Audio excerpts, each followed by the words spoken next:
Hai teman-teman, di video kali ini kita akan membahas sebuah film yang berjudul Old. Film ini bercerita tentang adanya sebuah pantai mistis yang bisa membuat manusia menjadi menua dengan cepat. Perhitungannya adalah kira-kira setiap 30 menit umur manusia di pantai itu akan bertambah 1 tahun. Penasaran kan dengan alur ceritanya? Tapi sebelum kita ke alur ceritanya, jangan lupa untuk like, comment, subscribe, dan nyalakan loncengnya ya teman-teman. Tanpa berlama-lama lagi, yuk langsung aja kita ke alur ceritanya. Film diawali dengan diperlihatkan sebuah keluarga yang sedang berlibur ke sebuah pulau tropis. Mereka adalah Guika Papriska dan kedua anak mereka yaitu Maddox dan Trent. Sesampai di sebuah resort, mereka pun disambut langsung oleh manajer resort. Selagi beristirahat, Maddox dan Trent berkenalan dengan keponakan manajer resort yang bernama Idlib. Di sana para tamu resort mendapatkan rekomendasi untuk berlibur di sebuah pulau terpencil, yang dikenal memiliki keindahan pantai dan suasana yang tenang. Selain Gaikapa dan keluarga, beberapa keluarga pun ikut dalam tur tersebut. Di antaranya adalah Charles Crystal dan putri mereka Kara serta ibunda Charles yang bernama Agnes. Selain itu ada juga pasangan lain yaitu Jarin dan Patricia. Mereka semua berasal dari daerah yang berbeda-beda sehingga mereka tidak saling mengenal satu sama lainnya. Namun uniknya setiap orang yang ikut dalam tur tersebut diketahui memiliki penyakit yang cukup serius. Keesokan harinya rombongan tur itu pun dibawa menggunakan sebuah mobil ke pulau terpencil tersebut. Begitu sampai di tepi pantai, mereka semua pun langsung disuguhkan dengan pemandangan pantai yang dikelilingi oleh batu karang besar. Di sana mereka melihat seorang pria yang sepertinya sudah datang lebih dulu dari mereka. Pria itu diketahui bernama Sedan. Tanpa berpikir panjang, masing-masing keluarga itu pun mulai menyiapkan tempat beristirahat mereka masing-masing. Trent, Maddox, dan Kara terlihat bahagia dengan bermain bersama, semuanya tampak normal dan biasa saja. Sampai suatu ketika Trent yang sedang bersembunyi tidak sengaja menemukan mayat seorang wanita. Trent yang sangat terkejut lantas langsung berlari ke arah kedua orang tuanya. Nah, dari sinilah semua tragedi pun dimulai. Tak diduga mayat wanita itu ternyata adalah kekasih dari Sedan.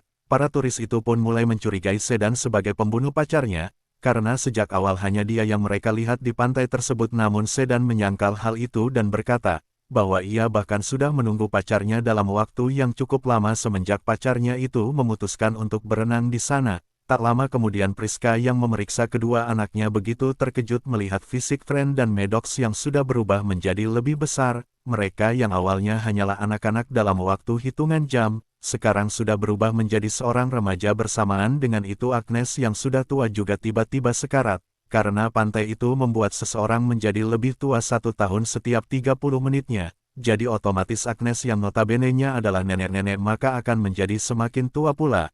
Hal itulah yang akhirnya membuat tubuh Agnes semakin lemah dan ia pun akhirnya meninggal dunia. Dengan semua keanehan itu Sedan pun mencoba keluar dari pantai itu melalui jalan masuk sebelumnya, yang kemudian diikuti oleh Charles. Namun di tengah tebing karang yang menjulang, mereka malah merasa pusing dan kembali terbangun di tepi pantai. Hal itu pun membuat mereka semua menjadi semakin panik dan bingung dengan semua keadaan tersebut.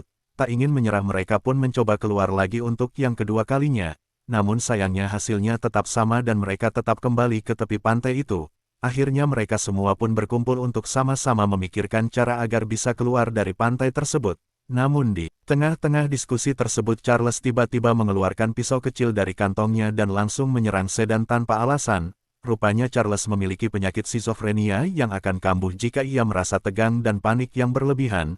Jadi jika penyakitnya itu kambuh maka ia akan menyerang siapapun yang ada di dekatnya.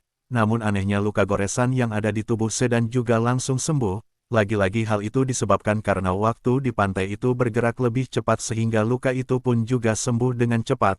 Setelah itu mereka pun kembali mendiskusikan apa yang akan mereka lakukan. Selanjutnya kali ini Jarin pun menawarkan dirinya untuk berenang mengelilingi teluk itu.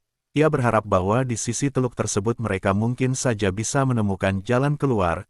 Patricia yang mendengar hal itu pun menjadi khawatir akan terjadi sesuatu yang buruk pada suaminya. Namun Jarin mencoba meyakinkan istrinya karena mereka juga tak punya pilihan lain. Sebelum melakukan misi itu Priska tiba-tiba merasakan kesakitan di perutnya. Ternyata Priska memiliki tumor di perutnya sehingga seiring berjalannya waktu di sana tumor itu pun semakin membesar. Charles yang merupakan dokter ahli bedah terpaksa melakukan operasi darurat pada perut Priska, karena setiap luka di sana akan tertutup dengan cepat. Jadi Guy dan yang lainnya diminta untuk menahan sayatan di perut Priska sementara Charles akan mengangkat tumornya. Setelah operasi dadakan itu Priska pun merasa jauh lebih baik dengan kondisinya yang sekarang. Namun tetap saja kejadian aneh terjadi terus-menerus di pantai tersebut, mulai dari tubuh mereka yang menjadi lebih tua sedikit demi sedikit. Belum lagi masing-masing turis juga harus berjuang melawan penyakit mereka yang terus memburuk, sampai di mana tren yang baru muncul diikuti oleh Kara yang sedang dalam keadaan hamil besar. Semua orang yang melihat hal itu pun sangat terkejut, bagaimana tidak dalam ingatan mereka tren dan Kara seharusnya masih anak-anak yang baru berusia 6 tahun. Karena hal itu juga meskipun tubuh mereka sudah beranjak dewasa namun tingkah dan pikiran mereka masih seperti anak-anak. Dalam hitungan menit usia kehamilan Kara pun menginjak usia 9 bulan dan ia pun siap melahirkan. Dengan kepanikan itu Kara pun berhasil melahirkan anaknya dengan selamat. Namun karena si bayi kesulitan beradaptasi dengan waktu di pantai tersebut, akhirnya bayi itu pun meninggal dunia. Sesaat setelah itu dari arah kejauhan Patricia berteriak dengan sangat keras. Setelah melihat Charles membunuh Sedan dengan brutal, hal itu tentu saja terjadi karena penyakit Charles yang tiba-tiba kumat. Kini tak ada lagi yang bisa mereka lakukan selain mencari jalan keluar untuk bisa selamat dari pantai tersebut. Alhasil Jarin pun membulatkan tekadnya untuk mulai menyusuri teluk sebelum mereka semua mati satu persatu di sana. Sementara mereka yang masih tersisa ditugaskan untuk mengawasi Charles yang sekarang sudah semakin gila. Tak lama kemudian Maddox yang sedang berenang begitu terkejut melihat tubuh Jarin yang sudah meninggal dunia. Patricia yang melihat suaminya sudah tak bernyawa tak bisa menahan kesedihannya. Dengan kematian Jarin mereka pun menyadari bahwa menyeberangi laut juga bukanlah jalan keluar untuk mereka saat ini. Kara yang merasa frustasi mencoba jalan lain yaitu dengan memanjat tebing tinggi. Dengan harapan ia mungkin bisa menemukan jalan keluar di sana. Semua yang melihat hal itu pun menjadi panik dan mencoba menyadarkan Kara agar segera turun dari tebing tersebut. Namun Kara tidak peduli dan terus memanjat tebing itu. Sampai ketika di tengah tebing Kara tiba-tiba terdiam cukup lama dan kemudian terjatuh dari atas ketinggian. Dengan kematian Kara itu artinya memanjat tebing juga bukanlah jalan keluarnya. Di sisi lain Patricia yang memiliki penyakit epilepsi tiba-tiba kejang-kejang dengan busa yang terus keluar dari mulutnya. Sebelum akhirnya ia dinyatakan meninggal dunia rupanya hal itu terjadi karena ia terlalu sedih setelah melihat kematian suaminya. Kini yang tersisa hanyalah keluarga Guy Kapas serta Charles dan Crystal yang terlihat sudah gila. Crystal diketahui juga mengidap penyakit kelainan otot yang disebut hipokalemia, oleh sebab itu dari waktu ke waktu bentuk otot tubuhnya juga semakin tidak beraturan. Pada malam harinya Guy dan Priska yang tubuhnya sudah semakin tua mengalami kejanggalan, mulai dari Guy yang kesulitan melihat dan Priska yang kesulitan mendengar. Mungkin hal itu disebabkan karena sistem tubuh mereka juga sudah semakin tua. Setiap menitnya malam ini mereka berniat untuk beristirahat terlebih dahulu dan akan memikirkan cara lagi keesokan harinya. Setelah membuat api unggun dari arah kegelapan Charles tiba-tiba datang mengamuk sambil membawa pisau. Ia pun menyerangai berkali-kali dengan pisau tersebut. Priska yang melihat hal itu pun mencoba untuk menolong suaminya. Kemudian ia pun berlari mencari Tren dan Maddox dan meminta mereka untuk segera bersembunyi ke tempat yang lebih aman. Karena Priska takut kalau Charles juga nanti akan menyerang anak-anaknya. Setelah mengatakan hal itu Priska pun kembali ke tempat suaminya. Ia kemudian menusuk tangan Charles dengan pisau berkarat yang kemudian membuat tubuhnya bereaksi. Racun pada pisau berkarat pun kemudian langsung menyebar ke seluruh aliran darah yang ada di tubuhnya. Hal itu pun akhirnya membuat Charles meninggal dunia dengan keadaan yang sangat mengenaskan. Sementara di tempat lain Tren dan Maddox yang bersembunyi tiba-tiba didatangi oleh Crystal, yang saat ini memiliki bentuk tubuh yang sangat mengerikan. Dengan bentuk tubuhnya saat ini Crystal pun menyeret tubuhnya sedikit demi sedikit untuk mendekati Tren dan Maddox. Namun sesaat kemudian Crystal pun tak sanggup lagi dan akhirnya meninggal dunia. Dengan kondisinya itu keesokan harinya Tren dan Maddox pun sudah berubah menjadi tua. Mereka terpaksa harus merelakan kedua orang tua mereka yang meninggal dunia karena usia yang sudah terlalu tua. Alhasil kini hanya tersisa mereka berdua di pulau tersebut. Mereka pun sudah putus asa dan memutuskan untuk menghabiskan sisa waktu mereka dengan bermain pasir selayaknya anak kecil.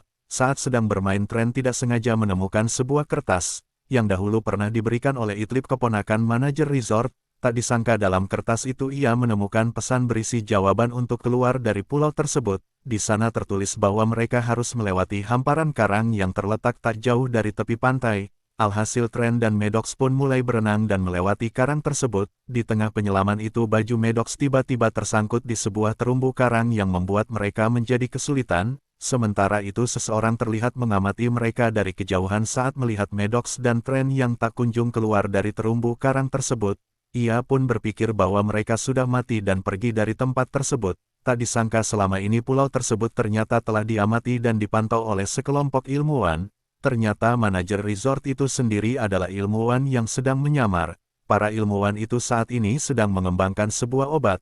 Dari awal mereka memang sengaja memilih para turis yang memiliki penyakit bawaan yang berbeda-beda, untuk melihat keefektifan obat mereka pada berbagai penyakit.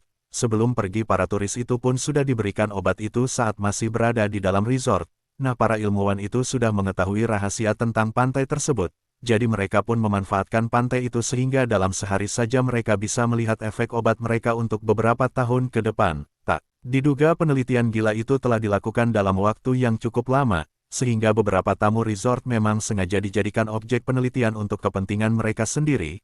Keesokan harinya pihak resort lagi-lagi mempersiapkan beberapa tamu untuk dijadikan objek penelitian selanjutnya. Namun rencana itu pun gagal karena Trent dan Maddox tiba-tiba datang dan membongkar semua kejahatan mereka. Kebetulan saat itu seorang tamu resort ternyata adalah seorang polisi. Dengan begitu Trent dan Maddox pun segera menyerahkan beberapa data tentang tamu-tamu resort yang sudah menjadi korban penelitian. Mereka dengan semua bukti tersebut polisi pun langsung menangkap manajer resort dan menggerebek tempat penelitian para ilmuwan. Dan film pun selesai. Terima kasih banyak ya guys sudah nonton alur cerita kali ini. Semoga kita semua diberikan kesehatan ya teman-teman.